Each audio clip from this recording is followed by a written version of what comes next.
waxay ahayd saakay 8 subaxnimo markii aniga iyo Maxamed Baari oo yar ah ee sawir qaada oo aan ka baxnay xafiiska TV-ga Muqdisho waxaan ku sii jeednay degmada Kaxda oo habeenkii xalay ahaa ay dagaal ay ka dhaceen ujeedada Kaxda u tagayna waxay inaan soo tabino wararka iyo sida ay Kaxda wax ugu dhaceen markii aan degmada Kaxda tagnay waxaan halkan marka iskala baxnay wariyaal kale oo ka tirsan telefishinka Somali Cable Ismaaciil Allright iyo yar kaleeto oo isaga wariye ah waxaan tagnay degmada Kaxda intaan marka meeshii wax ka dhaceen aan tagnaa waxaan isku daynay inaan tagno xarunta degmada nasiib wanaag xarunta degmada marka tagnay waxaan la kulanay gudoomiyaha degmada inkastoo gudoomiyaha degmada uusan noo soo deganin oo asoo gaarigiisa saaran dabcan isagana uuna arkay waxaan noo imaaday yarka darawal ku ah gudoomiyaha wuxuuna dhahay gudoomiyaha uu mashquulsan yahay wuxuuna ku jiraa shaqooyin saraakiil ciidan iyo odayaal la joogan ma la kulmi kartaan hadda laakiin waxa idin sameynayaa saacad kadib soo wac marka waxaan ku dhahnay inuu wararka u baahnaa inaan baahino waqti badanna ma heli karno waxaan rabnay ogolaasho inaan ku tagno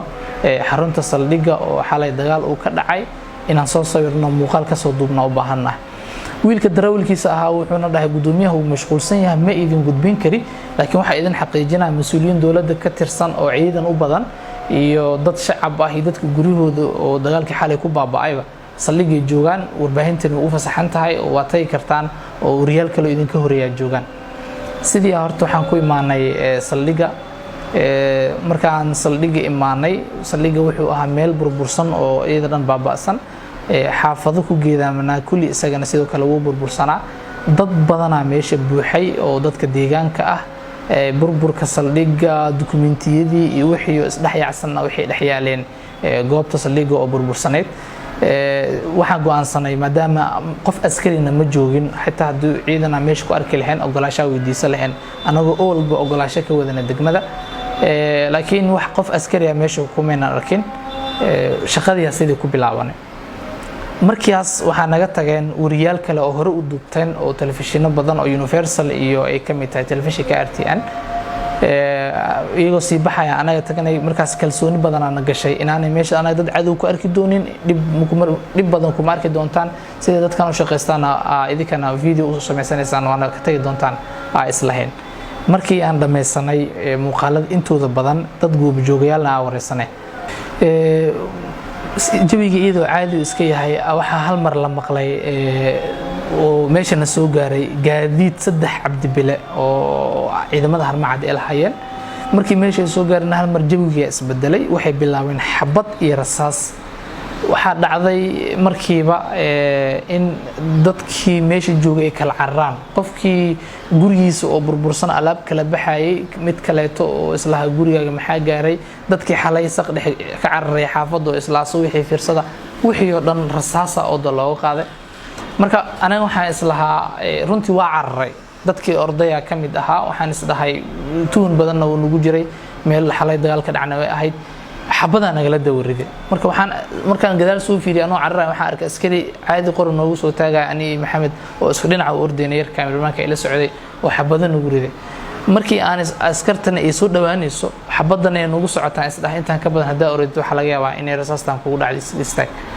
waa hakaday marka tripodka oo kaamirada lagu duwayna gacanta ku haayay iyo mikrofoonka oo aan dad goob joogaal ku wareysanay marka istaagay waxaan isla ciidan waaye ugu yaraan waxay ku weydiin doonaan ogolaashaha halkan ku timid iyo ID card-kaaga haddii aysan raali ka ahayn muuqaalkaana waxa ku wareejin doontaa ama ay ka qaadi doonaan memory-ga si muuqaalka ugu yaraan wixii ay diidayeen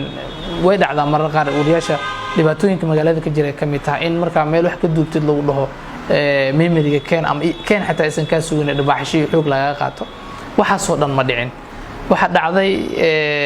markiiba anoo askarta isdhahay ciidan waay dawladda waay kulay waa isfahmaysaan waxa dhacday dhirbaxsho ugu bilaabay askari ugu horeeyay iga soo gaaray dhirbaxsho ugu bilaabay runtii waxaan ku dhahnay wariya ahay telefishinkaas ka socdaa yarka kale ila taagnaa isagana mala sugin harantiya lagu bilaabay marka iyadoo dhirbaxsho iyo feer ay nagu wadaan waxaan kor ka arkay taleefanax marka waxaan isdhahay markaan waxaa aragtay Fanax oo taliyay ciidanka ahaa ugu yaraan maxaa la lahaa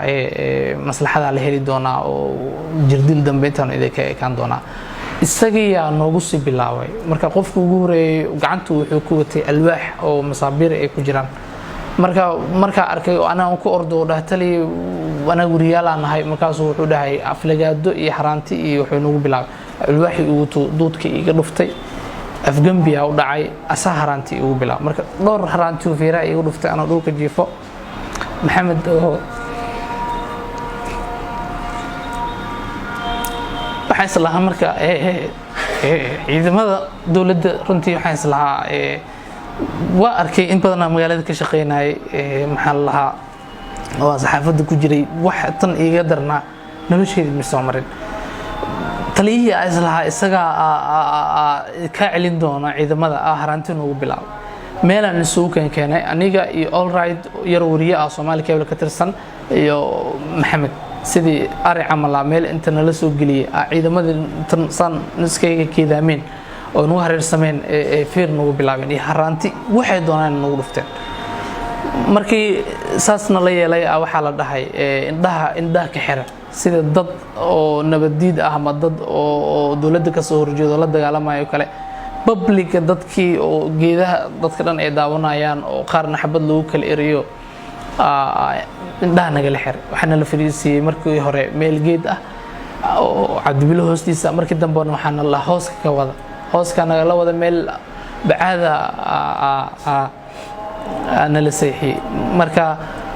waxaan islahaa yani ciidan dawladeed oo waliba ciidan si gaar ah u tababaran loogu talagalay in rabshadaha ay ka hortagaan nabadda ay ka shaqeeyaan ay ahaayeen ciidanka anaga sida nagu tacadiyay dhibaatooyinka noo geystay meel qof bilaadan jirkeena meel ka fiyo madaxa bacaadka inta dhulka xabadka noo yaal madaxa naga la istaagay macnaha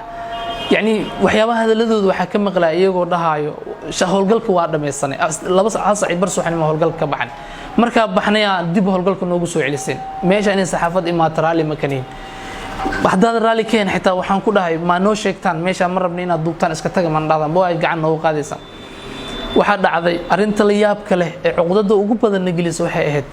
markii loo dhawaa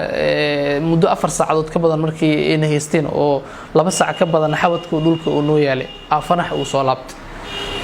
alaabteenu nasiib qaar kamid ah oo markii hore naga la qaatay